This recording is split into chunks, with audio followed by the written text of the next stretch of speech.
نبی پاک صلی اللہ تعالی علیہ وسلم کی خدمت میں ایک خاتون آئی.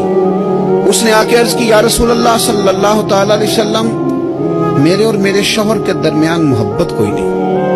میں اکثر یہ کہتا ہوں کہ گھر میں ہر چیز موجود ہو لیکن میاں بیوی کا آپس میں اتفاق نہ ہو تو وہ گھر سارے کا سارا مصیبت بن جاتا ہے.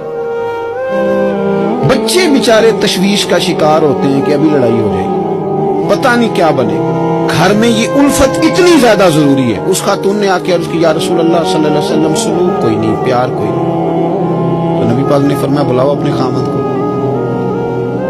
وہ خامند آ گئے. حضور نے نہ دونوں میاں بیوی کا سر جوڑ کے دعا مانگی, اللہ ان کے درمیان محبت پیدا کر دے, اللہ ان کے درمیان محبت پیدا کر دے, محبت پیدا کر دینا ان کے درمیان. حضور نے دعا کر دی, وہ چلے گئے. کچھ دنوں کے بعد حضرت عمر بھی ساتھ تھے. حضور وہاں سے گزر رہے تھے. وہ خاتون وہاں کھڑی تھی, دوڑ